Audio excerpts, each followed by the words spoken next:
आज यहाँ पे इस चुनावी बैठक में इस कार्यक्रम के आयोजक आदरणीय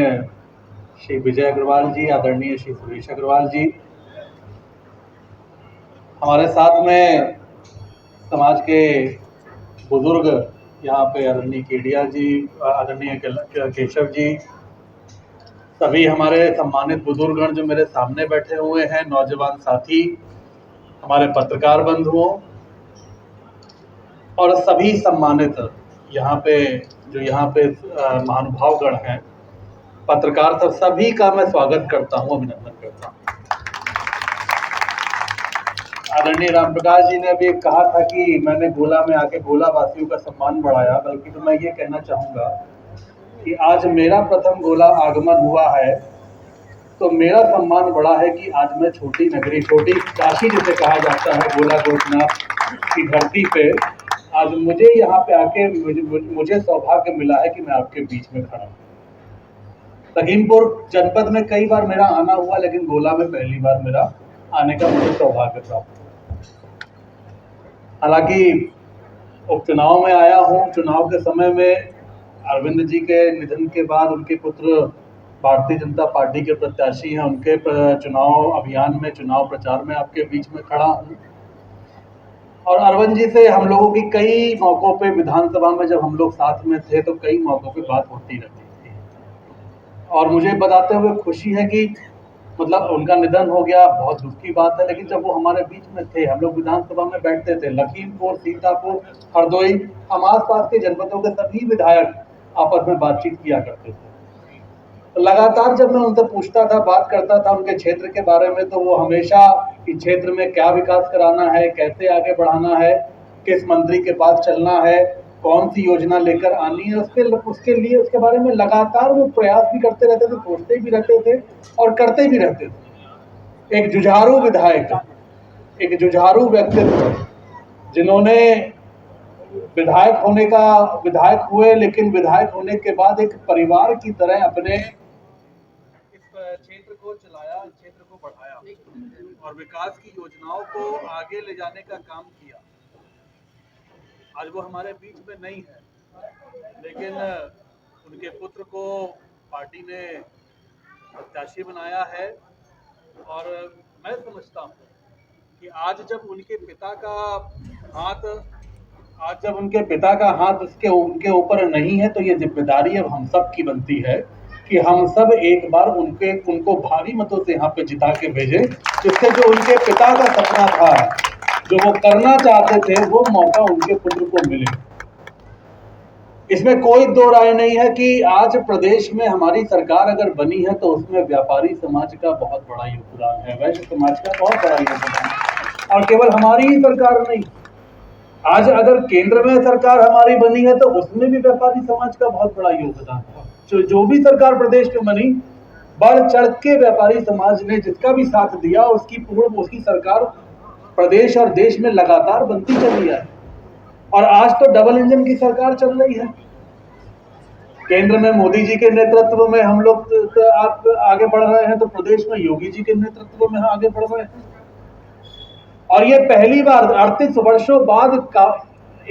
वर्षों के लंबे समय बाद पहली बार ऐसा मौका आया जब उत्तर प्रदेश में भारतीय जनता पार्टी की दोबारा सरकार, पूर्ण बहुमत की दोबारा सरकार बनी। नहीं तो एक बार जो सरकार बनती थी प्रदेश में, दोबारा वो कभी रिपीट ही नहीं होती थी सरकार। 2012 में समाजवादी पार्टी की सरकार उत्तर प्रदेश में पूर्ण बहुमत की बनी, 224 विधायक थे उनके, 5 वर्ष में उनकी सरकार चली, और 2017 में जब उत्तर प्रदेश का विधानसभा का चुनाव हुआ तो उत्तर प्रदेश की जनता ने पूरी तरीके से अखिलेश यादव के नेतृत्व को और समाजवादी पार्टी को बिल्कुल उनको हटा दिया। 47 विधायक रह गए। कैसा क्यों हुआ? अगर हम लोग सोचें, मैं मानता हूं जब सरकार बनती है, हो सकता है कि पार्टियां जब लड़ती हैं प्रदेश में, आपके प्रत्याशी भी यहाँ पे आ गए हैं, हम पार्टियां लड़ती हैं, और चुनावी दंगल जब होता है, जब चुनाव चलता है, तो हो सकता है कोई किसी पार्टी के समर्थन में खड़ा हो जाता है, कोई किसी और पार्टी के समर्थन में खड़ा हो जाता है, लेकिन मैं मानता हूं जब सरकार किसी की बन जाती है तो फिर वो सरकार पूरे प्रदेश के 25 करोड़ लोगों की सरकार होती है। और जब सरकार बन जाती है तो फिर उस सरकार को बिना भेदभाव के प्रदेश में शासन करना चाहिए। ये उसका दायित्व है, ये उसकी जिम्मेदारी है। अखिलेश यादव की सरकार उत्तर प्रदेश में बनी और 5 वर्ष का कार्यकाल रहा, मैं उस सरकार में था और मेरा उस सरकार से भेदभाव विवाद इसीलिए होता था जब मैं देखता था कि जो कर्तव्य उनका है, जो जिम्मेदारी उनकी है, ऐसा मुख्यमंत्री जो उनकी सरकार की जिम्मेदारी थी, वो जिम्मेदारी वो नहीं निभा पा रहे थे उत्तर प्रदेश की जनता के साथ। भेदभाव तरीके से काम किया जाता था, केवल कुछ ही लोगों को ध्यान में रखकर कि उनको कैसे खुश करा जाए, उनके लिए कैसे हम कौन कौन सी योजनाएं ले आए जिससे वो खुश हो जाएं, बाकी लोगों को छोड़ दिया जाता था। और खासतौर से व्यापारी समाज को तो बिल्कुल छोड़ दिया जाता था, क्योंकि उनके दिमाग में था कि व्यापारी समाज तो हमारा है ही नहीं, व्यापारी समाज तो भारतीय जनता पार्टी का है, भाजपा का है। और मेरा इसी बात पर उनसे झगड़ा होता था, लड़ाई होती थी कि आपको अगर मुख्यमंत्री बनाया है उत्तर प्रदेश की जनता ने तो फिर आपका दायित्व है कि आप पूरे प्रदेश के लिए काम करें और बिना भेदभाव के से काम करें। और शायद यही कारण था कि 5 वर्ष की पूर्ण बहुमत की सरकार का शासन होने के बाद उत्तर प्रदेश की राजनीति से समाजवादी पार्टी का पतन हुआ और केवल 2017 में 47 विधायकों की पार्टी रह गई। आज अगर हम योगी जी की बात करें, मैं ये विश्वास के साथ कह सकता हूं,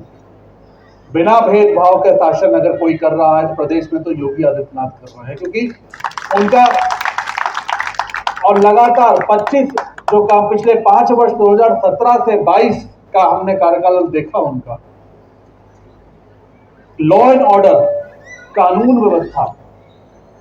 जो एक हमेशा परमानेंट एक ये जो परेशानी उत्तर प्रदेश की होती थी कि लोग कहते थे दूसरे प्रदेश के लोग कि उत्तर प्रदेश और बिहार 2 ऐसे प्रदेश हैं जहां पे गुंडे माफियाओं का राज होता है, जहां पे कानून व्यवस्था पूरी तरीके से खत्म हो चुकी है। आज अगर देश में आप किसी प्रांत में चले जाएं और कह दें कि हम उत्तर प्रदेश से आए हैं तो वो ये जरूर कहता है कि हाँ वो उत्तर प्रदेश है जहाँ योगी जी का शासन चल रहा है और उत्तर प्रदेश में आज गुंडे माफियाओं का खात्मा अगर कोई कर पाया है तो वो भी योगी आदित्यनाथ कर पाए हैं। आज कानून का डर है, भय है, और शायद मैं समझता हूँ कारण तो बहुत सारे हो सकते हैं और हैं भी कि हमारी सरकार लौट के आई है, लेकिन मैं समझता हूँ कि सबसे बड़ा अगर कोई कारण है जिसकी वजह से 2022 में हमारी सरकार पूर्ण बहुमत की बनी है तो वो कानून व्यवस्था है, जहां आज महिलाओं, हमारी जो आधी आबादी है, व्यापारी,